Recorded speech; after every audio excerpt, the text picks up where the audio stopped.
நேயர்களுக்கு வணக்கம். இன்னைக்கு இந்த நிகழ்ச்சியில நம்ம பார்க்க போறது ஆடி பாசத்துல செய்யற கேழ்வரகு கூழும் குழம்பும். பொதுவா ஆடி மாசம் அப்படின்னாலே நிறைய பழமொழிகள் உண்டு. ஆடி பட்டம் தேடி விதைன்னு சொல்லுவாங்க. அதாவது ஆடி மாசம் வந்து நம்ம நிறைய செடி கொடிகளை நடுறது கொள்றதுலாம் இந்த இந்த மாசத்துல பண்றது ரொம்ப விசேஷம்னு சொல்லுவாங்க. அதே மாதிரி ஆடி பிறந்தாலே விசேஷங்கள் அழகா ஆடி ஆடி வருமா, அத்தனை விசேஷங்கள் வருமா. ஸோ எல்லாமே ஆடி மாசம் பிறந்தாலே போதும், விசேஷம் எல்லாம் தன்னால ஆடி ஆடி வரும்னு சொல்லுவாங்க. அது மட்டும் இல்லாம இந்த ஆடி மாசத்துல இந்த அம்மனுக்கு நம்ம பண்ற இந்த கூழும் குழம்பெல்லாம் ரொம்ப விசேஷம். எனக்கு ரொம்ப நாள் வரைக்கும் இது எதனால அந்த கூழை வந்து இந்த சமயத்துல தான் நம்ம பண்றோம் அப்படிங்கிறது ஒரு சின்ன இதுவா இருந்தது. ஸோ நான் தேடி தெரிஞ்சுக்கிட்ட விஷயங்கள் தான் இன்னைக்கு நேர்களோட பகிர்ந்துக்கிறேன். இந்த சித்திரை வைகாசி இந்த ஆணி இந்த 3 மாசம்லாம் பார்த்தீங்கன்னா, இந்த சித்திரை வைகாசியெல்லாம் பார்த்தீங்கன்னா கடுமையான வெயில் இருக்கும். ஆணியில வந்து கொஞ்சம் அந்த வெயில் இருந்தும் இல்லாம ஒரு நிலைமை இருக்கும். ஆனால் அந்த வேக்காடு இருக்கும். அது முடிக்கும் போது ஆடியில பார்த்தீங்கன்னா இந்த வெயிலோட தாக்கம் கொஞ்சம் கம்மியாகி இந்த சீதோஷ்ண நிலைமை கொஞ்சம் மாற ஆரம்பிக்கும். அந்த சமயத்துல நிறைய உடம்புக்கு ஏதுவான நிறைய விஷயங்கள் பண்ணும்போது இந்த நிலைமை மாறுறது, இந்த சீதோஷ்ண நிலைமை இதுல இருந்து அதுக்கு மாறும்போது உடலுக்கு ஏற்ப இந்த உடல் நலத்துக்கு ஏற்ப கூடெல்லாம் செஞ்சு கொடுக்கறது வழக்கம். ஸோ அது வெறுமனே செஞ்சு கொடுக்கறத விட கூட சுவாமிக்கு நைவேத்தியமா பண்ணி, அது குறிப்பா அம்மனுக்கு நைவேத்தியம் பண்ணி நம்ம கொடுக்கறது வழக்கம்னு சொல்றாங்க. அதே மாதிரி இது அம்மனுக்கு ஏன் அப்படின்னு விசேஷம் பார்த்தீங்கன்னா, இந்த சமயங்கள்ல வந்து இந்த அம்மை போடுறது நிறைய வரும்னு சொல்லுவாங்க. அதாவது இந்த வெயிலோட இது அதிகங்கிறதுனால இப்போ கொஞ்சம் கொஞ்சமா அதெல்லாம் நம்ம சரியாயிட்டு வரதா இருந்தாலும் உடம்ப குளுமைப்படுத்துறது, அம்மை போடுறது வந்து உடம்புல சூடு இருக்கிறதுனால நம்ம வந்து அம்மை போடுன்னு சொல்லுவாங்க. இப்போ வந்து அந்த உடம்பு குளுமைப்படுத்துறதுக்காக தான் இந்த கூழ் மாதிரி விஷயங்களை பண்ணி நமக்கு கொடுத்துட்டு இருந்தாங்க பெரியவங்க. ஆனா அதுக்கும் அழகா ஒரு காரணம் வச்சு சுவாமிக்கு அம்மனுக்கு நைவேத்தியம் பண்ணிட்டு அதுக்கப்புறம் நம்ம அந்த கூழை கொடுக்கணும் அப்படிங்கறத அதாவது ஒரு விசேஷத்தையும் ஒரு விழாவையும் ஒரு நல்ல சாப்பாடையும் ஒருங்கிணைச்சு பண்ற ஒரு செயல் தான் வச்சுக்கோங்களேன். இது நல்ல ஆக்சுவலா பாத்தீங்கன்னா பெரியவங்க வந்து ஒவ்வொன்றுத்துக்கும் ஒரு காரண காரியங்களோட பண்ணிருப்பாங்க. இன்னைக்கு நீங்க என்ன பார்த்தாலே தெரியும், நான் கோவில் வாசல்ல உட்காந்து இன்னைக்கு இந்த கூழை பண்ண போறோம். இந்த கூழ் பண்றதுன்னு பாத்தீங்கன்னா ஆக்சுவலா இன்னொரு விஷயம் சொல்லணும் அப்படின்னா, இந்த ஆடி மாசத்துல நல்ல நல்ல காத்து பலமா இருந்தால் ஐப்பசியில நல்ல மழை இருக்கும்னு சொல்லுவாங்க. ஆடி காத்துல அம்மியும் நகருமா, அவ்வளவு காத்து இருக்குமா.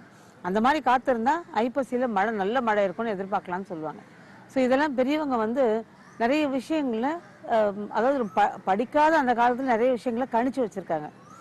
இன்னைக்கு நம்ம அவங்க சொன்ன விஷயத்த அடுத்த தலைமுறையினருக்கு இப்போ வந்து கொஞ்சம் காலங்கள் மாறுது, என்னதான் பீஸா பர்கர்னு அப்படின்னு போனாலும் இந்த கூழுக்கோ இந்த குழம்புக்கோ இல்லை இந்த கம்பங்கூழ் இந்த மாதிரி விஷயங்களுக்கு இன்னைக்கு ஒரு மகத்துவம் இருக்கு. சிறுதானியங்களை வச்சு செய்யற நிறைய விஷயங்களுக்கு இன்னைக்கு ஒரு மகத்துவம் இருக்கு. அதுவும் இளம் தலைமுறையினரே இன்னைக்கு அது ரொம்ப விரும்பி சாப்பிட்ற அளவுக்கு வந்திருக்கு. ஏன்னா அதனோட நல்பயன்கள் எல்லாருக்கும் தெரிய ஆரம்பிச்சிருக்கு. ஸோ அந்த வகையில இன்னைக்கு பெரியவங்க தெரிஞ்சவங்களா இருந்தாலும் இன்னைக்கு தெரியாத அடுத்த தலைமுறையினருக்கு இது ரொம்ப உபயோகமா இருக்கும். அப்படிங்கிறதுனால இன்னைக்கு இந்த கூழும் அதுக்கு ஒரு தொட்டுக்கிறதுக்கு ஒரு குழம்பும் எப்படி பண்றதுன்னு காட்டப்போறோம். முதல்ல நம்ம பார்க்க போறது கேழ்வரகு கூழ். சரி, கேழ்வரகு கூழுக்கு நான் எல்லாம் ரெடியா வச்சுட்டேன். ஆனா அது முதல்ல அந்த மாவு தயாரிக்கிறத மட்டும் சொல்லணும்னு ஆசைப்படுறேன். இப்போ நம்ம வந்து ஒரு சின்ன வீடுன்னு வச்சுக்கோங்க, ஒரு 2 கப்பு ஒரு 1/2 கிலோ அளவுக்கு கேழ்வரகு வாங்கிக்கிட்டீங்கன்னா கடையில் இப்போ அது மாதிரி நல்லாவே கிடைக்கும், சுத்தம் பண்ணதே கிடைக்கிது. அது சுத்தம் பண்ணது கிடைச்சாலும் சரி, இல்லை நம்ம பொதுவாகவே இந்த கேழ்வரகை வாங்கிட்டு வந்தோம் அப்படின்னா நல்லா ஒரு 10 நிமிஷம் ஊற போட்டுடணும். ஊற போட்டுட்டு நல்லா கையில் அரிக்க பாருங்க. அது அரிக்கிறதுங்கிறது அப்போல்லாம் வந்து ஒரு பாத்திரத்தில் வச்சு கொஞ்சம் தண்ணி வச்சு அதை அரிச்சு எடுத்துருவாங்க.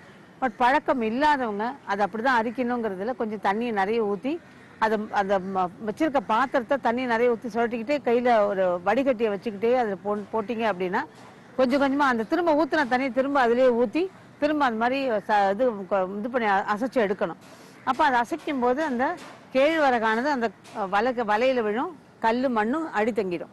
அந்த மாதிரி ஃபுல்லாக எடுத்துட்டு அந்த கல் மண்ணை தூக்கி எரிஞ்சிட்டு இதை நல்லா சுத்தமாக நல்லா கழுவி வெயில நல்லா காய போட்டுருங்க. நல்லா சருக காயட்டும். காஞ்சதுக்கு அப்புறமா மிஷின்ல கொடுத்து மாவை அரைச்சிட்டு வந்துடணும். இந்த அரைச்சிட்டு வந்த மாவை நீங்க டப்பால ஸ்டோர் பண்ணிட்டீங்கன்னா தினமே நமக்கு வந்து இந்த கால்சியம் இதுல அதிகமா இருக்கிறதுனால தினமே ஒரு டம்ளர் அதை கூழை காய்ச்சி கொஞ்சம் மோர் பிடிச்சவங்க மோர், இல்லைன்னா பாலும் சர்க்கரையும் பிடிச்சவங்க சர்க்கரையும் பாலும் போட்டு இந்த மாதிரி டெய்லி குடிச்சோம் அப்படின்னா ரொம்பவே நல்லது. ஆனா இந்த கூழை காய்ச்சும் போது நம்ம என்ன பண்றோம், உடனே காய்ச்சது கிடையாது. வீடுங்க வந்து அன்னன்னைக்கு நம்ம எடுத்துக்கிற போது பண்றோம். பட் இந்த மாதிரி நிறைய காய்ச்சும் போது இதுக்கு ஒரு தனி மனம் உண்டு. இன்னைக்கு நான் அந்த சொல்ற செய்முறை பண்ணீங்கன்னா, இன்னைக்கு நாளைக்கு காய்ச்ச போறோம்னு வச்சுக்கோங்க. இன்னைக்கு காத்தால கொஞ்சம் கூழை, மாவை, கேழ்வரகு மாவு 1 டம்ளர் எடுத்துக்கிட்டீங்கன்னு வச்சுக்கோங்க. அதுல நல்லா ஒரு 1.5 2 டம்ளர் தண்ணியை ஊற்றி கரைச்சி அப்படியே மூடி வச்சுடுங்க. சாயந்தரம் பார்த்தீங்கன்னா நல்லா புளிச்சு எழும்பி இருக்கும். அது அப்படியே அந்த அன்னைக்கு முழுக்க காலையில இது கரைச்சி வச்சதை விட்டுட்டு மறுநாள் காலையில கிட்டத்தட்ட 24 மணி நேரம் இருக்கும். அது மறுநாள் காலையில இப்ப நம்ம காய்ச்ச போற மாதிரி காய்ச்சிறீங்க அப்படின்னா அந்த வாசனையே தனி அலாதியா இருக்கும். காய்ச்சின கையோடையே நம்ம வந்து ஒரு மத்தியானமா அந்த மாதிரி பரிமாறிக்கலாம். அல்லது இன்னைக்கு காலையில நல்லா கரைச்சி வச்சதை சாயந்தரம் காய்ச்சிட்டு மறுநாள் பண்ணீங்கன்னா ஒரு இளம் புளிப்பு அதுல ஏறி இருக்கும். ஃபர்மெண்ட் ஆகுதுன்னு சொல்லுவாங்க. அது நல்ல புளிப்பு ஏறி இருக்கும். அந்த புளிப்பு ஏறும்போது தான் அந்த ருசியும் மனமும் நமக்கு கிடைக்கும். பார்த்தீங்கன்னா இன்னைக்கு நான் காய்ச்ச போற இந்த கூழை வந்து நான் ஏற்கனவே கரைச்சி காலையில ரெடியாக வச்சு, நேற்று சாயந்தரம் ரெடியாக வச்சுட்டு அந்த காத்தால இப்போ கொண்டு வந்து நம்ம கூழை காய்ச்ச போறோம். ஸோ நான் எல்லாம் ரெடி பண்ணி வச்சிருக்கேன். இப்போ எப்படி காய்ச்சறதுங்கிறத பார்க்கலாம். முதல்ல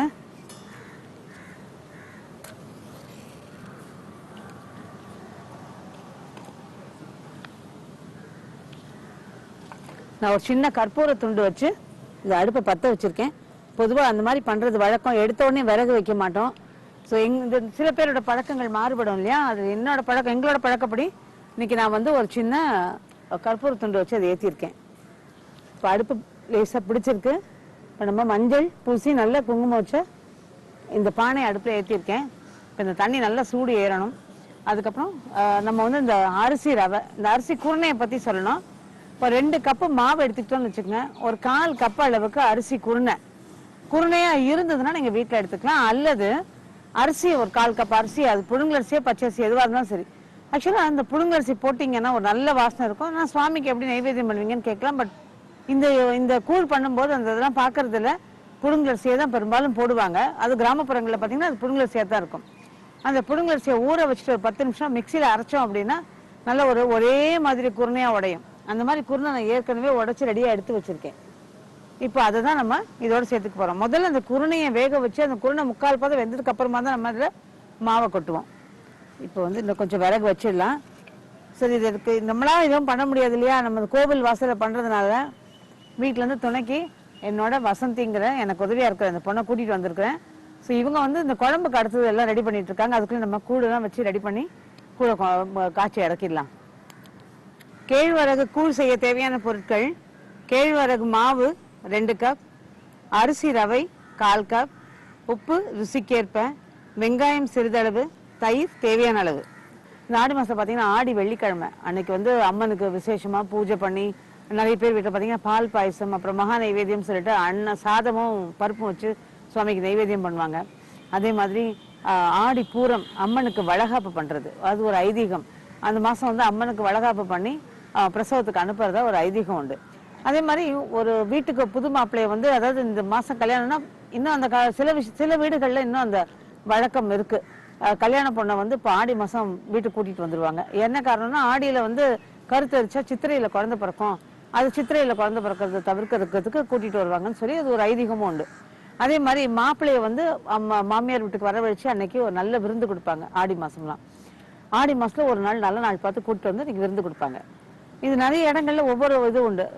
எங்க ஊர் பக்கம் பாத்தீங்கன்னா ஆடி கூழுன்னு பண்ணுவாங்க. அதாவது ஆடி கூழுங்கிறது உளுத்தங்க களி, உளுந்து பாசிப்பருப்பு, அதோட கூட கொஞ்சம் அரிசியும் சேர்த்து அதை நல்லா வறுத்து மாவா திரிச்சு அதுக்கப்புறம் கருப்பட்டியும் வெல்லமும் போட்டு அன்னைக்கு நெய் போட்டு கிளறி அது ஆடி கும்மாயம்னு சொல்லுவாங்க, ஆடி கூழுன்னு சொல்லுவாங்க.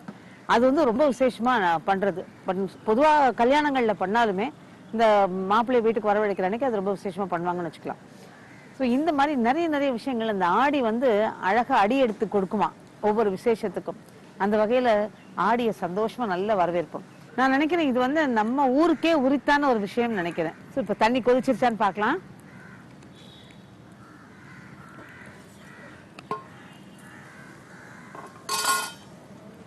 நல்ல தண்ணி கொதி வந்திருக்கு. ஸோ இப்போ இந்த அரிசி ரவையை இதில் போட்டுடலாம். இப்போ இந்த விறகடுப்பை வந்து லேசாக, அதாவது விறகு இழுத்து விடுன்னு சொல்லுவாங்க. இழுத்து விடுன்னா கொஞ்சம் அந்த தீயை தணிக்கிறது. இது பார்த்தீங்கன்னா கேஸ் ஸ்டவ் இருக்கு, நமக்கு ரொம்ப சௌரியமா இருக்கும். அப்போ வந்து ரெகுலேட்டரை வச்சு நம்ம தீயை குறைச்சி கூட்டிக்கிட்டு. ஆனால் இந்த விறகடுப்பு வந்து நம்ம இந்த தணிச்சு விடுறதுன்னு சொல்லுவாங்க. அதாவது விறகு கொஞ்சம் இழுத்து வெளியில விட்டுட்டோம் அப்படின்னா அந்த தீயோட தாக்கம் தனியும். அப்போ நமக்கு தீ அதிகமாக இருக்காது, நிதானமாக வேகும். இதெல்லாம் வந்து பெரியவங்க சொல்லி கொடுக்குற விஷயம். அதே மாதிரி இன்னைக்கு நமக்கு வந்து நான் குழம்பு வச்சு காட்ட போறேன்.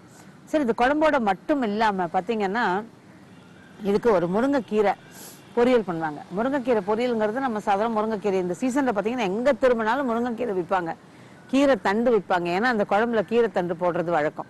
அதனால கீரை தண்டு கிடைச்சதுன்னா நம்ம கீரை தண்டு போட்டு அந்த குழம்பு வைக்கலாம். பட் நிறைய இடங்கள்ல கிடைக்கும், அதையும் வாங்கி போடுங்க. அதே மாதிரி மொச்சையை ஊற வச்சு நல்லா வேக வச்சு அதையும் எடுத்து இந்த குழம்போடு சேர்த்துப்போம். இன்னைக்கு நம்ம மொச்சை சேர்க்க போறோம். எனக்கு கீரை தண்டு கிடைக்குது, அதனால மொச்சை சேர்க்கிறேன். பட் கீரை தண்டு கிடைச்சதுன்னா அதனால அதுவும் இந்த குழம்போட பயன்படுத்திங்க. இந்த குழம்போட கூட இந்த முருங்கைக்கீரை பொரியலும் அந்த கூழும் வச்சு சாப்பிட்டீங்கன்னா அதுக்கு ஒரு நல்ல காம்பினேஷன். முருங்கைக்கீரை பொரியலும் பார்த்தீங்கன்னா கிராமத்து ஸ்டைல்லே பண்ணணும் அப்படின்னா முருங்கைக்கீரை உருவி அலசி ரெடியாக எடுத்து வச்சுக்கிட்டு, அதுவும் முருங்கைக்கீரை மட்டும் புதுசாக ஃப்ரெஷ்ஷாக இருக்கணும்பாங்க. முருங்கைக்கீரை வந்து ஒரு நாள் பழசானாலும் அதனோட வாசனை மாறி போயிடும், அந்த மருத்துவ குணமும் மாறும்பாங்க. அதனால அது வாங்கின கையோடு அதை நம்ம பண்ணிடணும். இப்போ நிறைய இடங்கள்ல விற்கவும் ஆரம்பிச்சிருக்காங்க. இந்த முருங்கைக்கீரைக்கே மரம் வளர்த்து அதை உடச்சு கொண்டு வந்து விற்கிறவங்க உண்டு. இந்த முருங்கைக்கீரையை பார்த்தீங்கன்னா கடுகு, உளுந்து, கருவேப்பிலை, அப்புறம் கொஞ்சம் போல காஞ்ச மிளகா, 2 நசுக்கின பூண்டு, விருப்பப்பட்டா ஒரு அரை வெங்காயம், இதெல்லாம் தாளிச்சிட்டு கீரையை அலசி அதில் போட்டுட்டு லேசாக தண்ணியை தெளிச்சிட்டு உப்பும் போட்டு மூடாம கீரை மூடினா நிறம் மாறும். கீரையை மூடாம தீயை குறைச்சி கிளறி கிளறி கிளறி விட்டுடணும். நல்லா வெந்ததுக்கு அப்புறமா அதில் தேங்காய் பூ திருகி கொட்டி இன்னொரு பக்கம் பார்த்தீங்கன்னா ஒரு கடாய் வச்சு கொஞ்சம் அரிசியும் அதோட கூட ஒரு 2 காஞ்ச மிளகாய் நல்லா வறுத்துட்டு பொடி பண்ணி ரெடியாக வச்சுக்கணும். கீரை வெந்ததுக்கு அப்புறமா தேங்காய் பூவோட கூட இந்த பொடிச்சு வச்சிருக்க பொடியும் போட்டு நல்லா கிளறி இறக்கணும். அப்படின்னா முருங்கைக்கீரை பொரியல் சூப்பராக ரெடி ஆகிடும். நீங்கள் பார்த்தீங்கன்னா பொதுவாக இந்த மாதிரி கூழ் காய்ச்சி பண்ணுறவங்க வீட்டோட மட்டும் நிறுத்திக்க மாட்டாங்க, நிறைய பேருக்கு அதை கொடுப்பாங்க. அது ரொம்ப நல்லதுங்கிறதுனால கொடுப்பாங்க. இதுக்கு இப்போ ஒரு காரணமும் சொல்கிறாங்க. அதாவது அம்மனுக்கு வந்து அந்த கோபத்தை தணிக்கிறது, அம்மை போடுறது வந்து அந்த சூட்டை தணிக்கிறதுக்கு அதுக்குன்னு வேண்டிக்கிட்டு நிறைய பேர் பண்ணுவாங்களாம். ஸோ அம்மனோட கோபம் தணிக்கிறதுக்கு அந்த அதாவது அம்மை நமக்கு வீட்டில் யாருக்காவது அம்மை போட்டிருந்தா அந்த அம்மையோட தாக்கம் அதிகமாகாமல் அதை தணிக்கிறதுக்காக இந்த மாதிரி கூழ். ஆனால் ஆக்சுவலாக இது ஒரு பக்கம் சயின்டிஃபிக் ரீசனும் இருக்குது. பார்த்தீங்கன்னா இந்த கூழை கொடுக்குற போது இந்த கூழில் வந்து ஒரு குளுமைப்படுத்தக்கூடிய சக்தி இருக்கு இல்லையா, அதனால் அந்த உடம்பை தன்னால் இந்த அம்மையில் உள்ள சூட்லேருந்து நம்மளை காப்பாற்றி அதை தணிக்கிற சக்தி இருக்கிறதுனால தான் நம்ம இந்த கூழை குடிக்கிறோம், கூழை கொடுக்குறோம். ஸோ அன்னைக்கு காய்ச்சிட்டு நிறைய பேருக்கு கொடுப்பாங்க. அதே மாதிரி ரொம்ப பேர் பண்ணுவாங்க, கூழ் வந்து காய்ச்ச முடியல இல்லை வீட்டில் தெரியல அப்படின்னு. இன்னைக்கு பார்க்குறவங்க நிறைய பேர் நிச்சயமாக காய்ச்சுவீங்கன்னு நினைக்கிறேன். காய்ச்ச தெரியாதவங்க நிறைய பேர் கோவிலில் வாங்கி கொண்டு போய் கொடுப்பாங்க. ஸோ அதுவும் நம்ம செய்யறதும் அதோட கோவிலோட சேர்ந்து எல்லாருக்கும் செய்வாங்க. ஸோ நிறைய கோவில்களில் இதில் கொஞ்சம் கூச்சப்படாமல் போகிற வழியிலே நம்ம எங்கேயாவது ஒரு பிரயாணத்தும் போதோ இல்லை எங்கேயாவது வெளியில் நம்ம சிட்டிக்குள்ளேயே எங்கேயாவது போகிற வழியில் பார்த்தீங்கன்னா யாராவது கூழ் ஊற்றிட்டு இருந்தாங்கன்னா அதில் ரொம்ப பேர் கூச்சப்படாமல் வாங்கி குடிச்சிட்டு போவாங்க. ஏன்னா அது அவ்வளோ நல்லதுன்னு சொல்லிட்டு. ஸோ இந்த கூழுக்கு வந்து தனி மகத்துவமே உண்டு. இப்போ வெந்திருக்கான்னு பார்த்துக்கலாம்.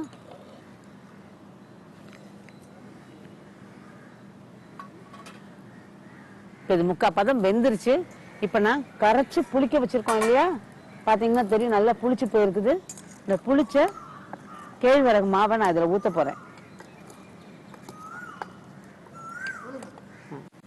இப்போ இது நல்லா ஊற்றிடலாம். அதில் ஊற்றின கையோடு இதை நல்லா தொலாவி விட்டுருங்க.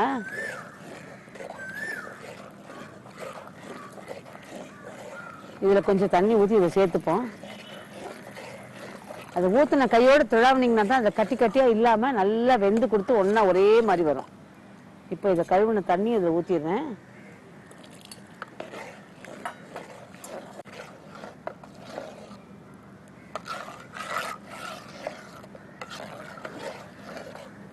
இது நல்ல ஒரு 10-15 நிமிஷம் வெந்துச்சுன்னா நல்லா ஒட்டாமல் வரும். இப்போ பார்த்தீங்கன்னா நான் ஒரு துடுப்பு எடுத்துக்கிறேன். துடுப்பு கொஞ்சம் நீளமாக கிளற சௌரியமாக இருக்கும். இனிமேல் கிளறது துடுப்பில் கிளறணும்னா நல்லா இருக்கும்.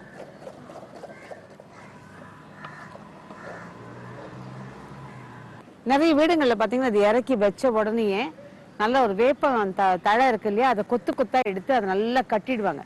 கட்டிட்டு இதை சுற்றி கட்டி வைப்பாங்க. அந்த வேப்ப மரத்துக்கும் நல்ல குளுமைப்படுத்தக்கூடிய நிறைய மருத்துவ குணம் நிறைஞ்ச ஒரு விஷயம் சொல்லலாம் வேப்ப மரம். அது கொட்டையிலேருந்து வேர்லேருந்து பட்டையிலேருந்து எல்லாமே நமக்கு வந்து உபயோகமாகும். அது எல்லாத்துக்கும் ஒரு நல்ல மருத்துவ குணம் உண்டு. அதனாலேயே என்னமோ அதையும் இதையும் சம்மந்தப்படுத்தி அம்மனுக்கு விசேஷம்னு சொல்லி இப்போ வச்சுருக்காங்க. அதனால் நம்ம என்ன பண்ணோம், நிறைய இது பார்த்தீங்கன்னா நிறைய இல்லை, பொதுவாகவே இந்த கூழு காய்ச்சல் அன்னைக்கு அந்த வேப்பந்தழையை எடுத்து அதனால் கொத்து அழகாக கட்டிட்டு இந்த கூழை இறக்கணுன்னு அதை சுற்றி கட்டி வைப்பாங்க. அதே மாதிரி அதை வேப்பம் இலையை நல்லா அலசிட்டு அது மேலே நல்லா அதை கூழை காய்ச்சி அம்மனுக்கு படைக்கும் போது அது மேலே கொஞ்சம் இலையை தூவிட்டு அதுக்கப்புறம் படைப்பாங்க. படைச்சிட்டு அந்த இலையை எடுத்துருவாங்க. எடுத்துட்டு சாமி கும்பிடுவாங்க. இந்த சாப்பாடு எல்லாருக்கும் பரிமாறுவாங்க. இப்போ இது நல்லா வேகணும். இப்போ இந்த வெந்ததுக்கு அடையாளம் எப்படின்னு பார்த்தீங்கன்னா, இது நல்லா பழக்கப்பட்டவங்க தான் தெரியும். இது ஒரு மாதிரி கண்ணாடி மாதிரி மாறும். அந்த வெந்ததுக்கு அடையாளம் அந்த நிறமே கொஞ்சம் வெளுத்து வரும். பழக்கம் இல்லாதவங்களா இருந்தால் தண்ணியில் கையை தொட்டுக்கிட்டு லேசாக அந்த கூழை தொட்டிங்கன்னா கையில் ஒட்டாமல் வரும். அப்படின்னா அந்த கூழ் ரெடி ஆயிடுச்சுன்னு அர்த்தம். மேக்ஸிமம் ஒரு 10லேருந்து 12 நிமிஷம் கணக்கு வச்சுக்கோங்க. உங்களுக்கு அந்த டைம் கரெக்டாக இருக்கும் இது வெந்து எடுக்கிறதுக்கான நேரம், பழக்கம் இல்லாதவங்களா இருந்தால். ஸோ அந்த இதை வச்சு நம்ம ஈஸியாக பார்த்துக்கலாம். இந்த கூழை இன்னைக்கு இந்த ஆடி மாதம் மட்டும் இல்லாமல் சும்மா நாள்லையும் நீங்கள் டெய்லி செஞ்சு குடிச்சிங்கன்னா, குறிப்பாக வெயில் நாளில் செஞ்சு தினம் அது குழந்தைங்கள்லேருந்து பெரியவங்க வரைக்கும் அது ஒரு டம்ளர் காலைல குடிச்சிட்டோம் அப்படின்னா ரொம்பவே நல்லா இருக்கும். ரொம்பவே நல்லது உடம்புக்கும்.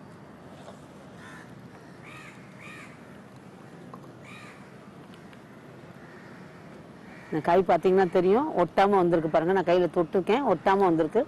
கூழ் ரெடி. இப்போ இது இறக்க போகிறோம். இப்போ பார்த்தீங்கன்னா மண் பாத்திரத்துக்கு ஒரு விசேஷம் உண்டு. நம்ம இறக்கி வச்சு கிட்டத்தட்ட ஒரு 10-20 செகண்ட் வரைக்கும் தன்னால் கொதிச்சுன்னு இருக்கும். அதாவது இது வந்து நீங்கள் குழம்பு வச்சாலும் எது வச்சாலும் இந்த மாதிரி ஒரு தளதளப்பு இருந்துகிட்டே இருக்கும். நல்லா ஒரு 10-20 செகண்ட் நல்லா கொதிச்சு அப்புறம் தான் அந்த சூடு இருக்கும். அந்த சூடு தனியாக ஆரம்பிக்கும். இப்போ குழம்புக்கு ஒரு பாத்திரம் போட்டுடலாம். குழம்பு செய்ய பரங்கிக்காய் ஒரு துண்டு, முருங்கைக்காய் 1, வாழைக்காய் பாதி, கத்திரிக்காய் 5, உருளைக்கிழங்கு 1, அவரைக்காய் 10, மொச்சை 1/4 கப், வெங்காயம் 2, தக்காளி 4, மிளகாய்த்தூள் 2 மேஜை கரண்டி, தனியாத்தூள் 1 மேஜை கரண்டி, பூண்டு 15 பல், புளி சிறிய எலுமிச்சம்பழ உருண்டை, உப்பு ருசிக்கேற்ப, கருவேப்பிலை கொத்தமல்லி சிறிதளவு. தாளிக்க கடுகு 2 டீஸ்பூன், வெந்தயம் 1 டீஸ்பூன், சீரகம் 1 டீஸ்பூன், எண்ணெய் 4 மேஜை கரண்டி. இந்த கார குழம்புக்குலாம் கொஞ்சம் எண்ணெய் அதிகமாக செலவாகும். இப்போதான் நல்லா இருக்கும் உங்களுக்கு. இதை நல்லெண்ணெயில் தாளிக்கிறவங்களும் உண்டு. இன்னைக்கு நம்ம வந்து இந்த குழம்புல வந்து வெஜிடேரியன் வெர்ஷன், அதாவது இது வந்து சுத்த சைவமாக பண்ணுறோம். இந்த குழம்பையே வந்து நான்வெஜ்ஜாக பண்ணுறவங்க, அதாவது நான் வெஜிடேரியன்ஸ்ன்னு பார்த்தீங்கன்னா அசைவக்காரங்க வந்து கருவாடு போடுவாங்க. அவங்களுக்கு அந்த கருவாடு போடும்போது அது ஒரு அலாதி ருசி இருக்கும்னு சொல்லி நல்ல நெத்திலி கருவாடு அல்லது வஞ்சிர கருவாடு, அந்த மாதிரி பெரும்பாலும் நெத்திலி கருவாடு தான் அதை போட்டு தான் இந்த குழம்பு வைப்பாங்க. நம்ம சாதாரணமாக வைக்கிறது இப்போ இந்த மாதிரி வெஜிடேரியன் இதில் இந்த குழம்பு வைக்கிறோம். ஸோ எண்ணெய் நல்லா காஞ்சதுக்கு அப்புறமா நம்ம குழம்பை தாளிச்சிடலாம். கொஞ்சம் விறகு ஜாஸ்தி பண்ணிக்கலாம். ஸோ எண்ணெய் நல்லா காஞ்சிருக்கு. இந்த மண் சட்டியில் ஒன்றே ஒன்று இந்த புகையினால எண்ணெய் காஞ்சிருக்கா இல்லை நிஜமாக சட்டி காஞ்சிருக்கான்னு தெரியல. அதனால நம்ம கொஞ்சமாக கடுகை போட்டு பார்க்கலாம். நல்லா ஃபர்ஸ்ட் கிளாஸாக காஞ்சிருக்கு. கடுகு, வெந்தயம், சீரகம், அது நல்லா பொரிஞ்சதுக்கு அப்புறமா வெங்காயம். வெங்காயத்தோட கூட நான் நசுக்கின பூண்டு கொஞ்சம் சேர்த்துக்கிறேன். இந்த குழம்புக்குலாம் நாட்டு பூண்டு இருந்ததுனால தான் நல்லா இருக்கும். அந்த குழம்பு ஒரு அலாதி வாசனையோட இருக்கும்.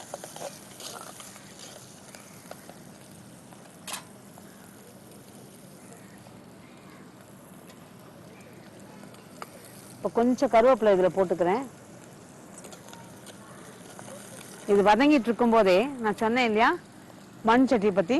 இப்போ மண் சட்டியில் சமீபத்தில் ஒரு ஆய்வு, அதுவும் யூஎஸில் இருக்கிறவங்க ஒரு இதில் சயின்ஸ் இதில் வந்து ஆராய்ச்சி பண்ணி அவங்க கண்டுபிடிச்ச ஒரு விஷயம் என்னன்னா, மண் சட்டியில் நம்ம முந்தின நாள் வடித்த சாதத்தை போட்டு தண்ணி ஊற்றி உப்பு போட்டு வச்சுருக்கோம் இல்லையா, மறுநாள் வந்து அதை சாப்பிடும்போது அந்த தண்ணியை குடிக்கும்போது விட்டமின் B4ன்னு ஒன்று இருக்குது. அது வந்து பெரும்பாலும் நிறைய இதில் விட்டமின் B12 நிறைய விஷயங்களில் கிடைக்குமா, காய்கறிகளில் பருப்புகளில் இந்த மாதிரி கிடைக்குமா. ஆனால் இந்த விட்டமின் B4ங்கிறது ரொம்ப அரிதாக கிடைக்குமா. ஆனால் அது வந்து நல்ல ஒரு நிறைய கிடைக்குமா இந்த பழைய சாதத்தில். நல்லா அபண்டண்ட்டாக இருக்குது. அந்த அளவுக்கு வந்து இந்த பழைய சாதத்துக்கு ஒரு மகத்துவங்கிறாங்க. அது சாப்பிடும்போது விட்டமின் B4ங்கிறது வந்து உடம்புல சேரும்போது அவ்வளோ நல்ல உடலுக்கான தேவைகளை நிறையவே நல்லாவே கொடுக்குமா. அது அவ்வளோ நல்லா வச்சிருக்குமா. அதனால இதை நம்ம ஊர் எல்லாருமே, அதாவது நம்ம ஊரில் அந்த காலத்தில் நம்மளோட முன்னோர்கள் செஞ்ச ஒரு விஷயத்த இன்னைக்கு விஞ்ஞான பூர்வமாக அதை வந்து சயின்டிஃபிக்காக ப்ரூவ் பண்ணியிருக்காங்க யூஎஸ்லேருந்து அமெரிக்காலேருந்து. ஸோ பார்க்கும்போது ரொம்ப பெருமைப்படக்கூடிய விஷயமா இருக்கு. ஏன்னா நம்ம ஊரில் செஞ்ச நிறைய விஷயங்கள் இன்னைக்கு உலகம் முழுவதும் பரவலாக நிறைய விஷயங்கள் பேசப்பட்டு வருது, திரும்ப கடைபிடிக்கப்பட்டு வருது. நாம சில விஷயங்களை மறந்தாலும் அவங்க அதை கொண்டு வந்து திரும்ப அதை கடைபிடிக்க ஆரம்பிச்சிருக்காங்க. நம்ம ஊர்லேயுமே அதை திரும்ப நம்ம கடைபிடிக்க ஆரம்பிச்சிருக்கோம். அது எவ்வளோ நல்ல விஷயம் பாருங்க. அதில் வந்து இந்த மண் பாத்திரம், அதில் போடுற நம்ம இந்த பழைய சாதம், கட்டாய நேயர்கள் எல்லாருமே இது எனக்கு தெரிஞ்சவங்ககிட்ட சொல்லும்போது அவங்க வந்து இதுக்காகவே மண் பாத்திரம் வாங்கி அதில் பழைய சாதம் வச்சு சாப்பிட ஆரம்பிச்சாங்களாம். அது நிறைய விஷயங்கள். இப்போ எங்கள் வீட்டுலலாம் பார்த்தீங்கன்னா சாதம் மீந்தா கூட நான் அப்படியே தண்ணி ஊற்றுறது இல்லை, மண் பாத்திரத்தில் போட்டு அதில் உப்பு போட்டு தண்ணி ஊற்றி வச்சுடுறது. ஏன்னா நல்லதுன்னு ஒரு விஷயம் காதில் விழும்போது அதை செய்யறதுனால எந்த தவறும் கிடையாது. அதுவும் எந்த செலவும் இல்லாமல் நம்ம உடலுக்கு நல்ல ஒரு விஷயமா பெரியவங்க சொன்னது. அதே மாதிரி வீட்டில் இருக்கக்கூடிய விஷயங்கள்.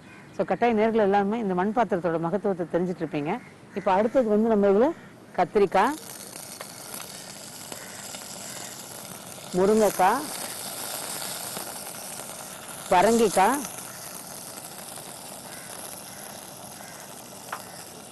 அவரைக்காய், வாழைக்காய், இது எல்லாமே சேர்த்து நம்ம வதக்கிட்டு இருக்கோம். இது வதங்கும் போதே நம்ம தக்காளியும் போட்டுடலாம். அதோட கூட நான் முந்தின நாளே ஊற வச்சு வேக வச்ச மொச்சையை சேர்த்துக்கிறேன். அப்புறம் உருளைக்கிழங்கு. இந்த உருளைக்கிழங்கு வந்து ஒரு ருசிக்காக விருப்பப்பட்டவங்க சேர்க்கலாம், இல்லைன்னா அப்படியே நாட்டு காய்கறி தான் வேணும்னு நினைக்கிறவங்க வெறும் நாட்டு காய்கறிகளை மட்டும் சேர்த்துக்கலாம். இப்போ இது வதங்கும் பொழுது நம்ம கொஞ்சம் உப்பு சேர்த்தோன்னு வச்சுக்கோங்க, சீக்கிரமா வதங்கிடும், நல்ல சாந்து வேகும். உப்பு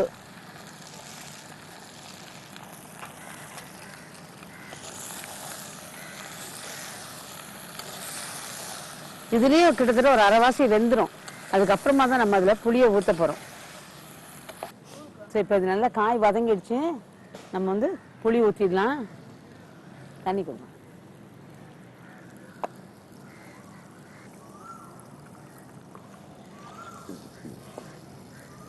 இப்போ இந்த குழம்புக்கு தேவையான மிளகாத்தூள், தனியாத்தூள் எல்லாத்தையும் போட்டுடலாம். பொதுவாக இந்த குழம்பு கொஞ்சம் காரமாக இருக்கும். காரம் மட்டும் நான் இப்போ கொடுத்துருக்குற அளவு வந்து ஓரளவு கொஞ்சம் காரமாக இருக்கா மாதிரி. ஆனால் காரம் வேணும்னு நினைக்கிறவங்க அதுக்கு தகுந்த மாதிரி குறைச்சிக்கோங்க.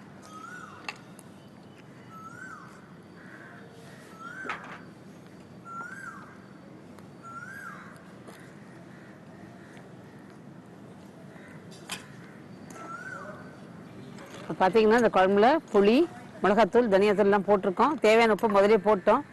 இப்போ இந்த குழம்பு கொதி வரும்போதே நான் மூடிட்டேன். இப்போ ஏதோ தீயை மிதமாக்கியிருக்கேன். கொஞ்சம் நெருப்புக்கு அங்கே வெளியில் எடுத்து விட்டேன் பாருங்கள். இப்போ அது குழம்பு அந்த சட்டி சூடு வேறு இருக்கும். அந்த சூட்லேயே வந்து இது நல்லா கொதிக்க ஆரம்பிக்கும். தீயை நல்லா குறைச்சிட்டோம் அப்படின்னா நல்லா கொதிச்சு அந்த வாசனை வரும்போது கரெக்டாக நமக்கு தெரியும். ஓரளவுக்கு நல்லா கொதிச்சு வாசனை வரும்போது இந்த பழக்கம் இல்லாதவங்களா இருந்தால் ஒரு 8 நிமிஷம் வரைக்கும் இது நல்லா கொதிக்க விட்டுருங்க. 6லேருந்து 8 நிமிஷம் வரைக்கும் நல்லா கொதிக்கட்டும். அதே மாதிரி இதை குழம்பு கொதிச்சுட்டு இருக்கும்போது நடுவில் திறக்க வேண்டாம். அது என்னமோ எனக்கு சொல்லி கொடுத்தது. நான் ஒரு 2-3 ட்ரையல் அதுவும் பண்ணியிருக்கேன். குழம்பு கொதிக்க ஆரம்பிக்கும் போது மூடி போட்டுட்டு நடுவில் திறந்தோம் அப்படின்னா அந்த பச்சை வாசனை சட்டுன்னு போகிறது கிடையாது. அதெல்லாம் நல்லா கொதிச்சு அந்த வாசனை போகிற வரைக்கும் ஒரு 5 நிமிஷம் வெயிட் பண்ணிட்டு அதுக்கப்புறம் நம்ம அதாவது நல்லா கொதிச்சு அந்த டைமை கொடுத்து அதுக்கப்புறமா நம்ம திறந்தோம் அப்படின்னா அது கரெக்டாக பச்சை வாசனை போய் ரெடியாக நல்லாவே இருக்கும். இப்போ அந்த மண் சட்டியில் பழக்கிறது மட்டும் அது வச்சு நேர்களோட பகிர்ந்துக்கணும்னு பார்க்கணும். அதுவும் குறிப்பாக இந்த மாதிரி செய்யணும்னு ஆசைப்பட்டு இது முதல்ல செய்யணும் பழக நினைக்கிறவங்க வந்து அந்த மண் சட்டி மண் பாத்திரம் வாங்கின கையோடு நீங்கள் அடுப்பில் ஏற்றுனீங்கன்னா அந்த சூட்டுக்கு வந்து லேசாக அப்படி தெரிச்சு ஒரு வீரல் விட்டுரும். அதனால என்ன பண்ணணும், வாங்கின கையோட அதில் நல்லா ஒன்று வடிச்ச கஞ்சியோ அல்லது அரிசி கழுவின தண்ணியோ எதையாவது ஒன்று ஊற்றிடுங்க, ஊற வச்சுடுங்க. மறுநாள் வந்து இந்த தண்ணியை கீழே ஊற்றிட்டு புது தண்ணியை ஊற்றி, அதாவது புதுசாக வடித்த தண்ணியவோ அல்லது கழுவின தண்ணியவோ ஊற்றிடுங்க, அரிசி கழுவின தண்ணியவோ ஊற்றிடுங்க. ஊற்றி இந்த மாதிரி ஒரு 3-4 நாள் தொடர்ந்து தண்ணியை மாற்றி ஊற வச்சுடுங்க. அதுக்கப்புறமா வெறும் தண்ணியை ஊற்றி அடுப்பில் கொதிக்க விடுங்க. அது கேஸ் அடுப்பாக இருந்தாலும் பரவாயில்ல, கொதிக்க விடுங்க. நல்லா கொதிச்சதுக்கு அப்புறமா அதை எடுத்துட்டு அதுக்கப்புறமா நீங்கள் இந்த மாதிரி செஞ்சீங்கன்னா அந்த புது சட்டியில் ஒரு மண் வாசனை இருக்கும். அந்த வாசனையும் இருக்காது, அதே சமயம் சட்டி தெரிக்கும் அப்படிங்கிற ஒரு பயமும் வேண்டாம். ஸோ மண் சட்டி பழக்கிறது இப்படி தான் பழக்குவோம். ஸோ இப்போ குழம்பு நல்லா ரெடி ஆகிடுச்சு. வாசனை வந்து நல்லா வர ஆரம்பிச்சிருச்சு பாருங்க. இந்த ஸ்டேஜில் எடுத்துட்டு இந்த மாதிரி சேர்ந்த மாதிரி வந்தால் தான் நம்ம கூழோட தொட்டுன்னு சாப்பிட்றதுக்கு நல்லா இருக்கும். குழம்பு தனியாக இது தனியாக கொஞ்சம் தண்ணியாக இல்லாமல் நல்லா பெசர்னா மாதிரி இருந்தால் உங்களுக்கு நல்லா இருக்கும். விறகை தணிச்சிருவோம். இந்த சூட்டை தணிக்கிறதுக்கு கருவேப்பிலை, கொத்தமல்லி, இந்த குழம்புக்கு மேலும் வாசனை கொடுக்கறதுக்கு ஏற்கனவே நல்லா நம்ம பூண்டெல்லாம் நச்சு போட்டு எல்லாம் பண்ணியிருக்கோம். இதுதான் நல்லா வாசனையாக இருக்கிறதுக்கு இது குழம்பு மூடிட்டேன். நம்ம இறக்கி வச்சு சாமிக்கு படையல் போட வேண்டியதுதான், அடுத்து சாப்பிட வேண்டியதுதான். இப்போ இந்த கூடு மேலே நம்ம வெங்காயம்,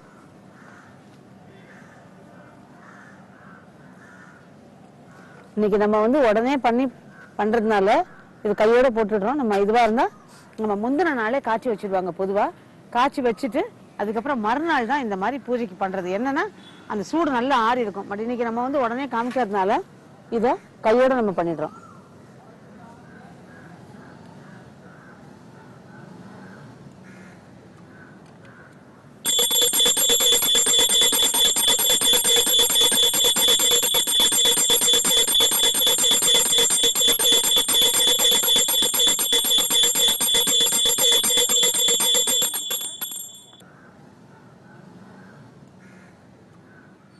ஸோ கூழ் ரெடி ஆகிடுச்சு. என்னை பார்த்தாலே தெரிஞ்சிருக்கேன், எனக்கும் ரிலாக்ஸ்டாக உட்காந்துருக்கேன்.